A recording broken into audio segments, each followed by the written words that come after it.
Selamat datang kembali di channel Bornet Trader. Di video kali ini saya akan analisa untuk perkembangan pergerakan saham-saham dari sektor komoditas, saham-saham CPO yang sangat lama sudah saya tidak analisa. Pertama TAPJI, kedua DSNG, ketiga Getsco, keempat BWPT, kelima LSIP, keenam ALI, ketujuh SSMS, kedelapan SIM, ke-9 TBLA, ke-10 JAR, dan terakhir NSSS. Langsung saja ke saham pertama. Ada TAPJI yang ditutup di harga 545 sama harga penutupan hari sebelumnya. Kalau dilihat dari transaksi asing net buy. Kalau dilihat broker summary-nya, TAPJI ada akumulasi walaupun tipis. Langsung saja ke teknikalnya, kalau dilihat dari harga CPO Malaysia, bursa Malaysia tuh turun ya. Dia itu lagi, ya ini gambaran barunya ya. Ada pola head and shoulder dan neckline-nya itu ada di 3.600. Bahaya nih sebenarnya ya. Kalau sampai jebol, melorot makin dalam. Tapi kalau nanti mampu bertahan atau di Januari ya bisa menembus 3.800 itu bagus. Berarti gagal pola head and shoulder-nya ini jauh kalau dia turun. Tapi kan kita sudah punya bursa CPO sendiri. Cuman nggak tahu saya kodenya. Kalau Bapak Ibu tahu kodenya untuk bursa Indonesia CPO, Bapak Ibu bisa tulis di kolom komentar ya. Biar yang lain tahu dan saya juga tahu. Saya belum kulik, tapi ini saya menggunakan bursa CPO Malaysia. Nih bahkan bisa ke 3.300 kalau dia downtrend. Tapi kalau Januari bisa tembus 3.800, menarik. Potensi besar bisa uptrend di tahun ini. Mulai Januari itu bisa uptrend ya, karena ada pola symmetrical triangle. Kalau tembus 4.000 sih digas. Tapi Januari tren jangka pendeknya tembus dulu 3.800 untuk CPO. Dan untuk TAPJI belum kemana-mana, lagi konsol ya.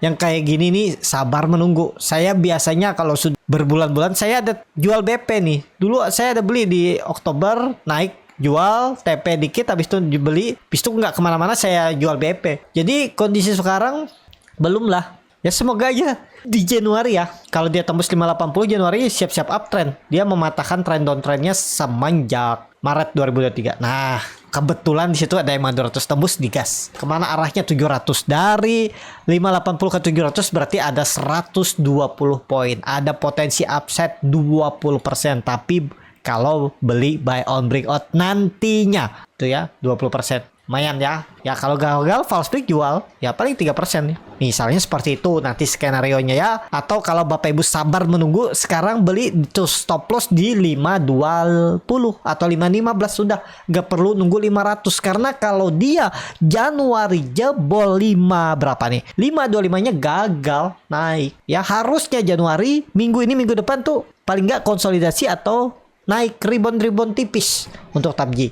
Jadi seperti itu, yang punya sabar ya silahkan sabar ya. Tunggu aja, yang penting nggak tembus jebol 525 untuk TAPJI. Langsung saja ke saham selanjutnya.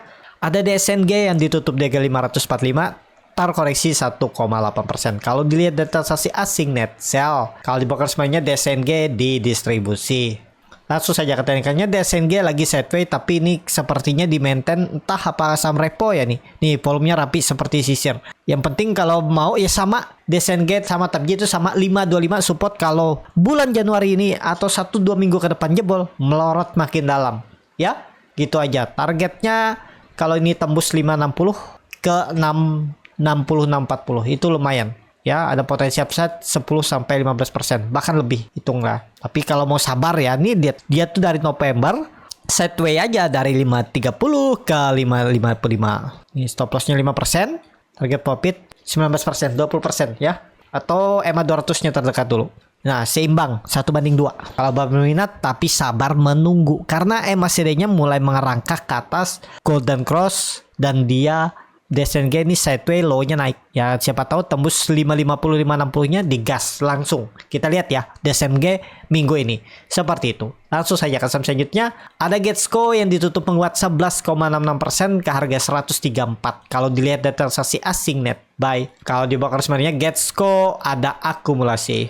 Langsung saja ke teknikalnya, Getsco bagus. Kalau kondisi seperti ini ya, supportnya memang support kuat 120 mantul, tapi ini bisa jadi swing low. Kalau Getsco ini dia lebih ke grupnya Pak Prayogo, jadi dia tuh nggak ngekor CPO nggak peduli dia sempat naik kan terus koreksi, ini swing low, pastinya nggak turun lagi ya dari 120. Tapi kalau beli harga sekarang ya jauh dari support Ya kalau Bapak Ibu mau support minor 130 juga silahkan. Long besar hari ini lanjut rebound. Ini konfirmasi bisa jadi swing low 120 ya. Tapi kalau baru beli ya tergantung Bapak Ibu lah. Kalau mau stop loss 10-12% ya silakan. Atau stop loss kalau dia gagal bertahan di atas 130 juga silakan. Harga sekarang berarti stop lossnya sekitar 5%. Kalau cut loss di bawah 120 12%. Itu hitung aja. Tapi kalau ini jalan Bapak Ibu tuh minimal dapat ya 160 16%. Nah, seimbang aja sebenarnya. Cuman harga belinya memang di tengah-tengah. Mestinya Bapak Ibu tuh kemarin tuh nekat aja beli di 120. Dia di hari apa nih? 27 Desember tuh open gap down tapi langsung ditarik kan. Berarti aman, berarti memang dijaga. Kalau sampai jebol lagi ya gagal. Ini kelihatan 2 hari dia koreksi bertahan di atas 120. Habis itu rebound ya. Saya nggak pantau juga ya. Memang nggak semua saham bisa kita lihat ya. Ya pasti ada pilihan saham-saham masing-masing. Kalau Bapak Ibu punya saham yang lain, ya fokus saja saham yang lain. Kalau memang belum naik, hold aja. Jangan sering pindah-pindah FOMO ya. Satu lihat hijau, FOMO. Beli nggak naik, akhirnya turun cut loss. FOMO lagi saham lain ya. Ya sabar aja, tunggu aja. Yang penting saham Bapak Ibu masih di area trading plan, hold aja. Tunggu. Nggak usah pindah-pindah, sering pindah-pindah ya. Sama saya seperti dulu juga. Sering pindah-pindah. Nggak tahan nunggunya, pindah. Lihat saham yang hijau. Yang dijual malah naik. Kadang seperti itu kan. Yang dibeli sahamnya malah turun. Atau nggak kemana-mana. Nah itu kadang. Ya fokus saja. Kalau memang dananya nggak ada lagi ya diam. Santai aja. Yang penting sesuai trading plan. Seperti itu ya. Jadi untuk Gesco kalau ini benar swing low paling nggak ke 158, 160 arahnya. Dan ya bisa naik lebih tinggi. Kalau konfirmasi swing low. Untuk Gesco. Langsung saja ke saham selanjutnya. Ada BPT yang ditutup di harga 53 terkoreksi 1,85%. Kalau dilihat data transaksi asing nggak ada jual beli. Kalau di broker sebenarnya BPT ada akumulasi walaupun tipis. Tapi ya jelek lah BPT ini ya nggak menarik. Nah di bawah lagi udahlah janganlah. Jangan dipaksa. Kalau Bapak Ibu ada punya di 53 mending jual BP atau jual satu tik di bawahnya 2% ya udah. Pejam mata mending saham yang lain pilih. Ya, seperti itu. Untuk BPT kalau mau lebih volatil coba Gesco. Gesco kan lagi uptrend tuh. Tapi ya bisa turun dalam. Kalau BPT ini turunnya paling maksimal 50 kan lengket di situ. Tapi resikonya lengket dan gak gerak-gerak. Nah, itu. Tapi kalau ditanya bagus nggak saat ini ya nggak menarik. Kecuali nanti kalau dia sudah di atas EMA 200-nya lagi baru perhatikan. Boleh seperti itu. Tunggu momentum daripada nunggu sabar di harga sekarang untuk BPT. Langsung saja ke saham selanjutnya. Ada LSIP yang ditutup di harga 890 sama harga penutupan hari sebelumnya. Kalau dilihat dari transaksi asing net buy. Kalau dibakar semuanya LSIP di distribusi. Langsung saja ke teknikalnya. LSIP sudah terlalu dalam turunnya. Saya ada cut loss juga. Beli di 990. Nih trading plan saya, target saya itu di Desember nih rebound naik ke atas ya. Paling nggak ke 1300 ternyata. Jangankan ke 1300. Naik menyentuh EMA 200-nya aja nggak mampu. Jadi seperti itu ya. Ya udahlah. Kalaupun cut loss. Nah ini contohnya ya. Saham jebol support belum tentu naik. Habis itu harus turun. Jadi kalau kondisi sekarang boleh beli nggak? Kelihatan nih volume mulai meningkat. Cuman ya kalau minat boleh-boleh aja ya. Bukan 980 lagi. Bukan 1000 nih. Ini bisa nyanti gambarannya tapi belum pasti. Pola impartial shoulder. Siapa tahu di bulan nanti ya 1-2 bulan 3 bulan ke depan atau 4 bulan ke depan dia lagi membentuk akumulasi. Tiba-tiba nanti saham CPO nggak tahu ada cerita apa. Apakah sentimen dari harga komoditas CPO-nya naik melambung tinggi nantinya kan. Tiba-tiba tembus 950 ya digas. Target saya masih sama nih neckline-nya ini. Ini view lebih panjang bisa pola impartial shoulder lebih besar. Nah itu ya resisten kuat tuh 1100. Itu arahnya kalau dia bisa tembus 950-nya. Kita lihat aja. Boleh beli nggak melihat kondisi seperti ini dia konsolidasi dah 3 minggu lebih. Kalau Bapak Ibu mau stop loss di bawah 865 silahkan. Beli sabar tunggu. Untuk LSIP ya. Ada potensi jalan dia minggu ini atau 1-2 minggu ke depan. Karena MACD-nya itu golden cross arah atas dan ada hidden bullish divergence. Indikator MACD-nya naik, sahamnya turun. Ya harusnya rebound, bisa potensi rebound untuk LSIP. Seperti itu untuk LSIP, tapi ini disclaimer. Langsung saja ke saham selanjutnya. Ada Ali yang ditutup di harga 7.100 menguat 1,06%. Kalau dilihat data transaksi asing net sell. Kalau di broker semuanya Ali di distribusi. Langsung saja ke teknikalnya. Ali juga ini saya udah lama nunggu dan saya cut loss untuk Ali. Kalau nggak salah 3% saya. Nah, apakah ada momentum? Kayaknya ada momentum di Januari.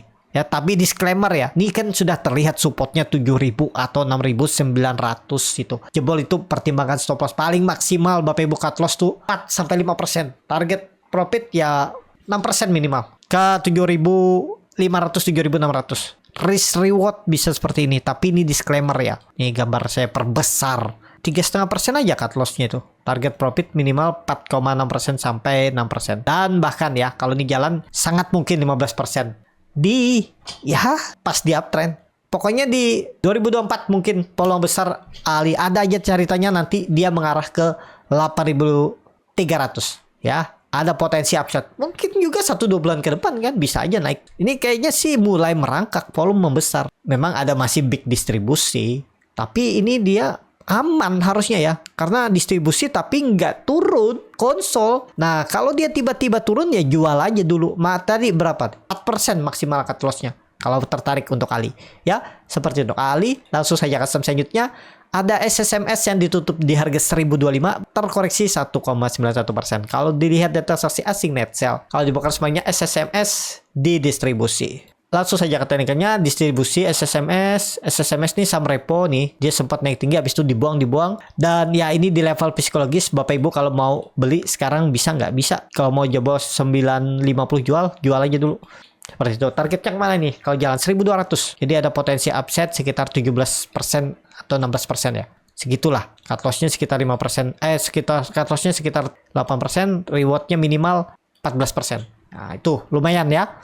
Kalau Bapak Ibu berminat seperti ini bisa nih. Itu minimalnya aja loh. Dia ke 1200 untuk SSMS. Tapi ini disclaimer saham repo juga. Dan ada hidden bullish divergence, harga sahamnya turun dan MACD-nya naik. Nah, menarik ya. Mungkin di Januari ini saham-saham CPO bisa terbang. Tapi disclaimer ya, baru analisa belum tentu. Langsung saja ke saham selanjutnya. Ada SIM yang ditutup di harga 378 menguat 0,53%. Kalau dilihat data transaksi asing net buy. Kalau dibongkar semuanya SIM diakumulasi walaupun tipis. Langsung saja ke teknikalnya, SIM jangan dulu lah, jelek lagi ya. Mending sekalian big cap-nya aja lah daripada SIM nih. Punyanya Salim, Sinarmas ya SIM nih. Ya itulah. Pokoknya ya belum menarik untuk saat ini. Nunggu tembus 400 saja lah. Atau berapa nih? 390 lah. 390, 388 tuh tembus.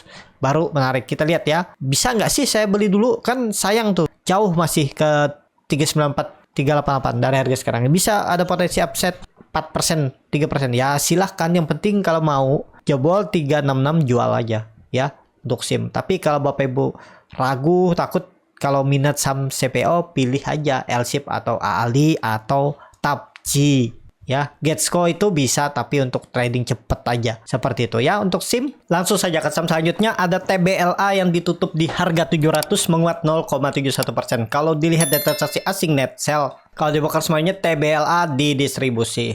Langsung saja ke teknikalnya, TBLA lagi jelek juga ya. Lagi downtrend, cuman mulai sideways. Ya, ini di level psikologisnya juga itu ada neckline double bottomnya dulunya KPH handle ya nih di 670. Nah, itu level yang harus dijaganya ya. 665 lah. Jebol itu yang melorot. Nah, dari sekarang ya kalau Bapak Ibu nekat, tapi disclaimer, belum ada sentimen juga. Top loss-nya sekitar 6% lah. Target reward ya ke 750, 770 itu potensi upset 7-10% lah ya. Kalau dia jalan 1-2 minggu ke depan. Tapi ini disclaimer, belum ada sentimen, tapi saham-saham CPO tuh rata-rata MACD-nya mengarah ke atas dan golden cross. Coba lihat ya, Ali.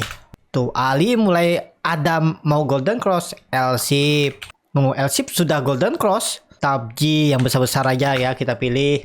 Tuh, arahnya atas golden cross juga. DSNG.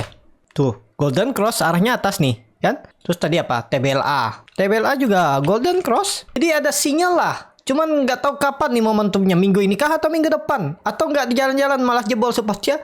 Itu gunanya tadi trading plan. Indikator kan sinyalnya rata-rata golden cross, volume lumayan meningkat, dan dia sideways, low-nya naik. Sayangnya nggak mampu nembus resisten aja, atau harga tertingginya beberapa minggu 710. Nah, kalau tembus ya harusnya digas. Gitu aja ya. Jadi seperti itu aja.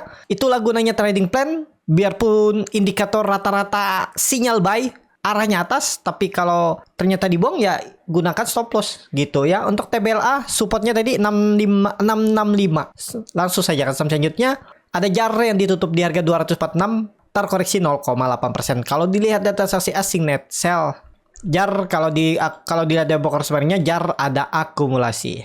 Langsung saja ke teknikal. JAR cukup bagus, ada potensi uptrend, ada. Cuman kalau ditanya supportnya sekarang berapa nih, dia mantul dari 240. Itu support minor. Kalau support kuatnya 220. Nah, kalau Bapak Ibu kemarin beli tuh ya beli pas ini kan pas neckline. Ini bisa jadi dalam pembentukan wave 3 setelah swing low wave 2. Ini wave 1 bisa, wave 2, wave 3. Wave 3 ya minimal 320. Ada potensi upside 20% lebih. Ya, tapi cut loss-nya siap nggak di support kuatnya?